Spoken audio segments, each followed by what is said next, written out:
Hello friends, मैं दिव्य प्रकाश आपका स्वागत करता हूं।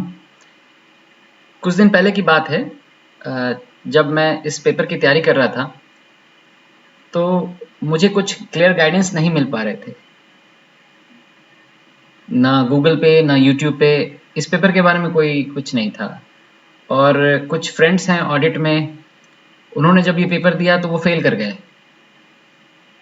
कुछ सीनियर से भी बात हुई, उन्होंने भी इस पेपर के लिए काफ़ी कॉशियस रहने की सलाह दी। फिर मेरी बात अपने दो सीनियर असीम सर और असलम सर से हुई, जिन्होंने मुझे गाइड किया और उनके फलस्वरूप मुझे ये जो आप मार्क्स देख रहे हैं ये आया। तो आसानी से हो गया पेपर। बट मेरे काफ़ी दोस्त चाह रहे थे कि मैं इस पे एक वीडियो बनाऊं, ताकि आगे किसी को भी फ्यूचर में जो प्रॉब्लम मुझे हुई, क्योंकि मैं भी कॉमर्स बैकग्राउंड का नहीं हूँ, तो मुझे इस पेपर के लिए काफ़ी डर लग रहा था। बट हाँ, अब निकालने के बाद अच्छा लगता है, जैसा सबके साथ होता है कि जब आप 10th निकाल लेते हैं तो आपको 10th बोर्ड आसान लगता है। उसी तरह मेरे साथ भी ये है, अब मुझे ये पता है इस पेपर को कैसे निकालना है। Thanks to Aseem sir and Aslam sir कि मेरा ये पेपर आसानी से हो गया। तो मैं कोशिश ये करूँगा कि मैं अपना एक्सपीरियंस आपको बता सकूँ कि मैंने कैसे तैयारी की और मेरे लिए पेपर आसानी से कैसे हो गया। ठीक है, क्योंकि दिवाली का समय था तो मेरी भी पढ़ाई नहीं हुई थी। इनफैक्ट 2 ही दिन हुई पढ़ाई, तो 2 दिन में आसानी से कैसे निकाला जाए, मैं वही टेक्निक आपको बताऊंगा जो आपको हेल्प करेगा।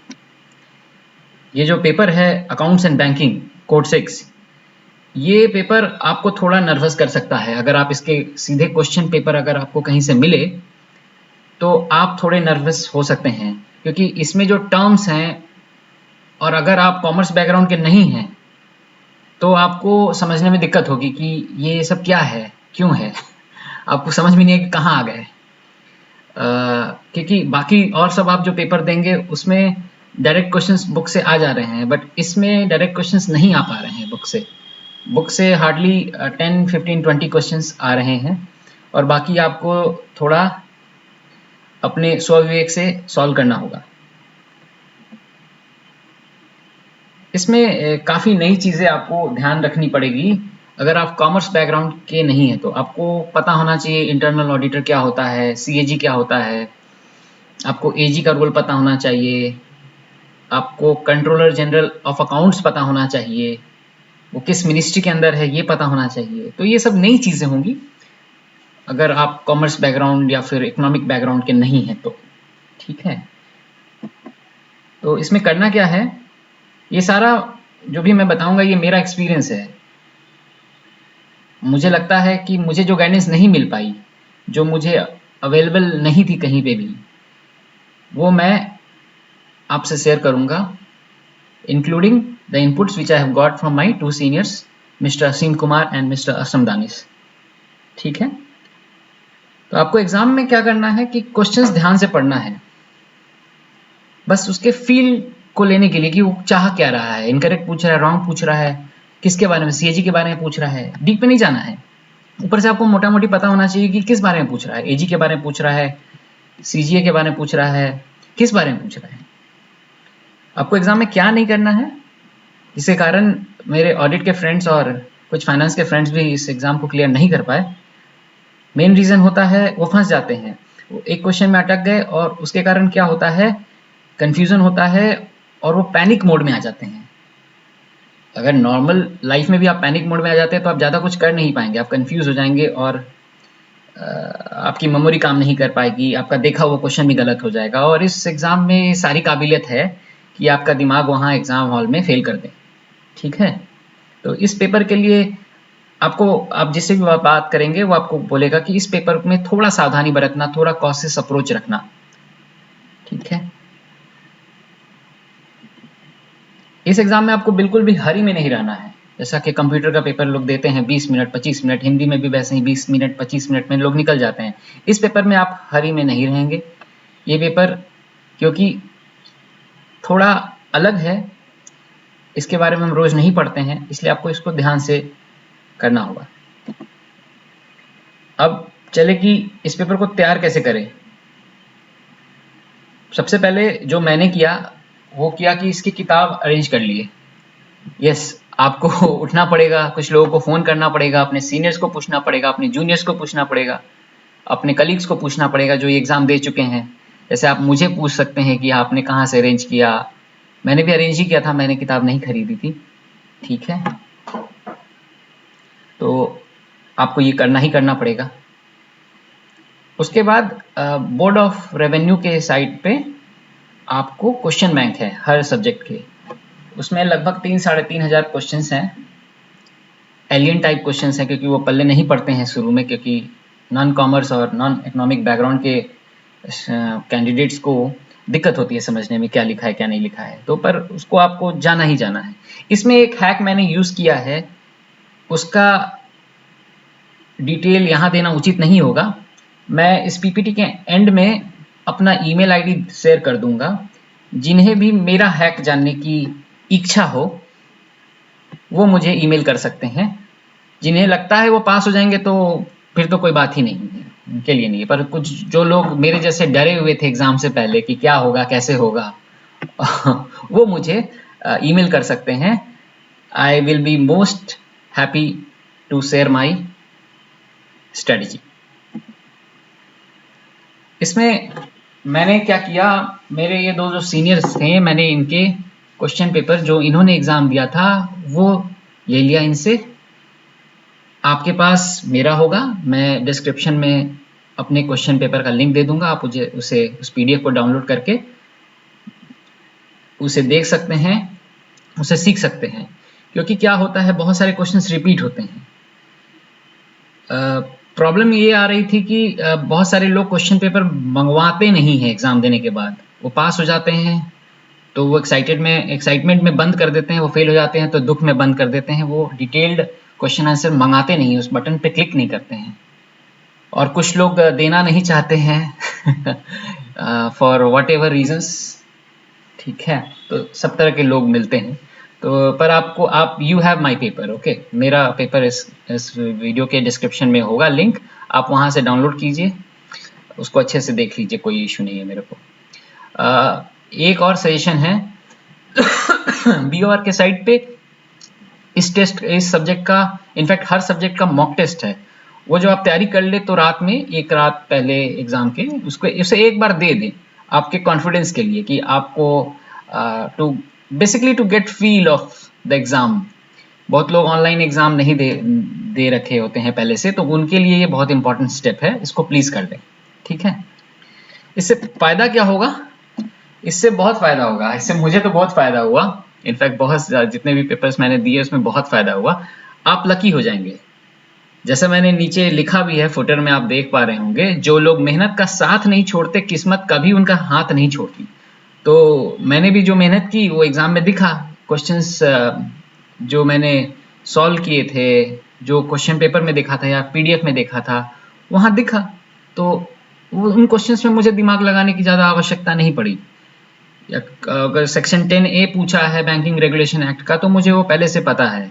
CAG का अपॉइंटमेंट कैसे होता है, आर्टिकल क्या है, ऑडिट रिपोर्ट्स कैसे लेजिस्लेचर में प्रेजेंट होते हैं, CGA कब अपॉइंटेड हुआ, CAG का पावर्स क्या है, कब तक होल्ड करता है सीट या पोस्ट। तो ये सब चीज़ें आपको आ जाएंगी अगर आप ये सब देख के जाएंगे, तो इसमें आपको दिमाग नहीं लगाना है। ठीक है, तो सबसे मेन चीज़ है आपको किताब, क्योंकि ये ओपन बुक टेस्ट है, आपको गवर्नमेंट बुक्स अलाउड हैं। तो आप कौन सी बुक, जब मैं बुक लाने गया तो मुझे सभी ने 3 बुक रेकमेंड किए। एक सबसे important the banking regulation act 1949, ये आपको लेके जाना है। मेरे पास जो बुक्स थी उन्हीं का ये स्नैपशॉट है। दूसरा किताब मेरे को मिला introduction to Indian government accounts and audit, इसी में CAG के बारे में है। DPC एक्ट है, duties powers and conditions of service act 1971। और एक और किताब मिली बुक कीपिंग एंड अकाउंटिंग। ये 3 किताब मुझे मिली। बट मैं आपको ये क्वेश्चन मार्क के बारे में बताता हूँ। जब मैं अपने सीनियर्स मिस्टर असीम और मिस्टर असलम का क्वेश्चन पेपर देख रहा था तो उसमें बार बार कुछ फॉर्म्स का जिक्र हो रहा था। जो कि मैंने कभी ज़िंदगी में नहीं सुना था, apart from the treasury training which I had done. तो उसमें बार बार वो फॉर्म का नाम पूछ रहे थे कुछ कुछ, तो मुझे याद आया कि हाँ, ये तो मैंने कहीं पढ़ा था। तो मुझे याद आया कि पहले कभी बिहार ट्रेजरी कोड हुआ करता था, उस किताब में मैंने ये देखा था। तो ये किताब भी आपको रखना है।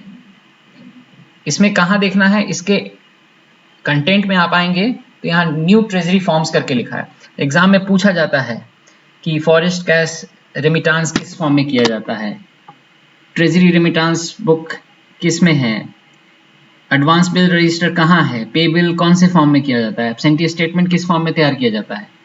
इस तरह के क्वेश्चन डायरेक्ट यहाँ से देख के बनाए जा सकते हैं।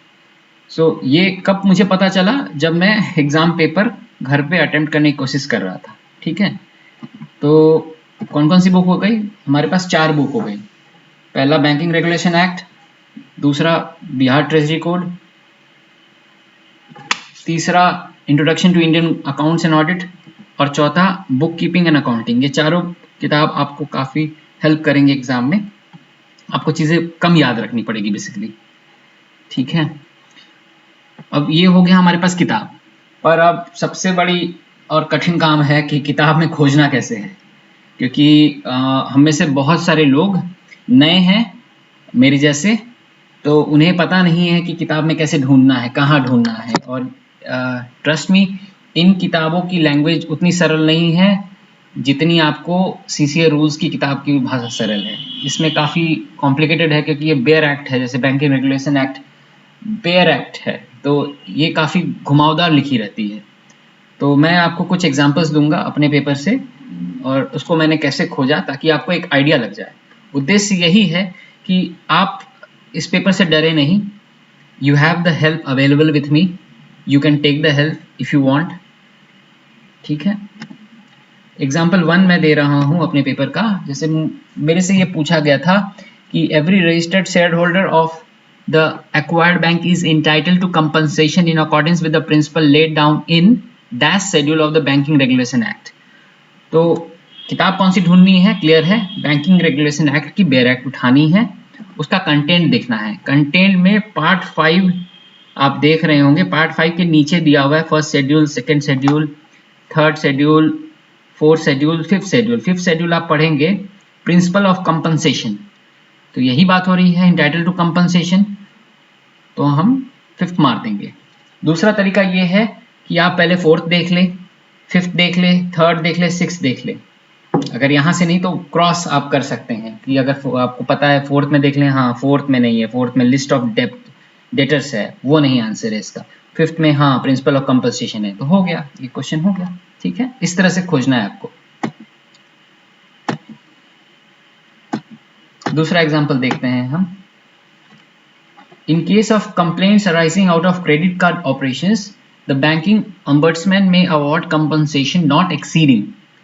अब ये बैंकिंग ombudsman है, ये भी बैंकिंग रेगुलेशन एक्ट वाली किताब में दिया हुआ है। कुछ नहीं करना है, बैंकिंग ombudsman स्कीम 2006 खोलनी है, उसमें पॉइंट नंबर 6 देखना है। उसमें आपको पढ़ना पड़ेगा, उसके कंटेंट में आपको जाना पड़ेगा और देखना पड़ेगा कि अवार्ड बाय बैंकिंग ombudsman कहाँ दिया हुआ है।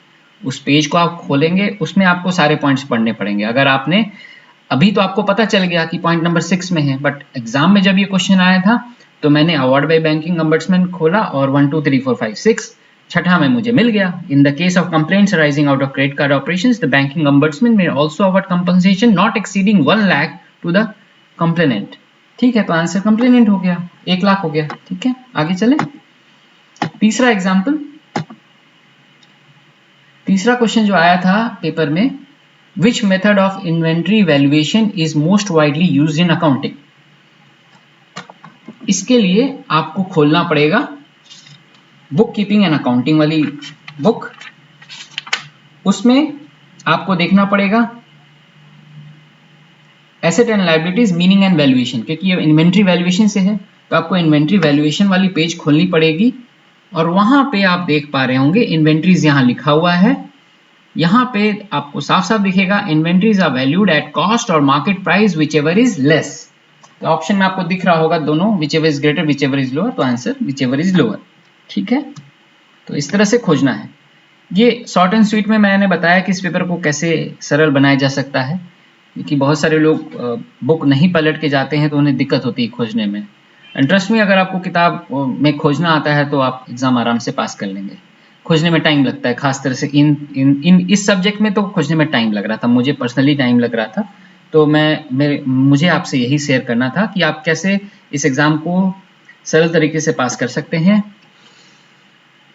मैंने जो अपनी हैक की बात की, जो मेरी स्ट्रेटजी है, आप मुझे दिए गए जो आपके स्क्रीन पे दिख रहा है ईमेल, उस पे आप ईमेल कर सकते हैं, मुझसे पूछ सकते हैं। मैं अपना क्वेश्चन पेपर इस वीडियो के डिस्क्रिप्शन में लिंक दे दूंगा, वहाँ से आप डाउनलोड कर सकते हैं, मेरा पेपर देख सकते हैं। उससे आप समझ सकते हैं कि किस तरह के क्वेश्चन पूछे जा रहे हैं, क्योंकि ये रिसेंट पेपर है, तो आपका भी अगर आसपास एग्ज़ाम हो तो उससे काफ़ी ज़्यादा क्वेश्चंस रिपीट हो सकते हैं, तो you will get lucky in exam. तो इसी के साथ मैं आपको ढेर सारी शुभकामना देता हूँ कि आपका ये पेपर आराम से निकल जाए। मैं हमेशा मानता हूँ कि हम साथ में बहुत कुछ कर सकते हैं, जिसे हम सिनर्जी के नाम से जानते हैं। आप और हम बहुत सारी चीज़ें कर सकते हैं। ये एग्ज़ाम भी उन्हीं चीज़ों में से है। इस एग्ज़ाम्स को हमें क्लियर करना ही है, डिपार्टमेंटल एग्ज़ाम्स हमें देना ही है, क्लियर करना ही है, तो आप कर लीजिए। इसमें जो भी मेरे से मदद हो पाती है मैं करूँगा। जैसे मुझे लगा कि ये वीडियो होना चाहिए, मुझे नहीं मिला, तो मैंने सोचा मैं ही बना देता हूँ, तो मैंने इनिशिएटिव लिया। Hope it helps. Thank you and all the best.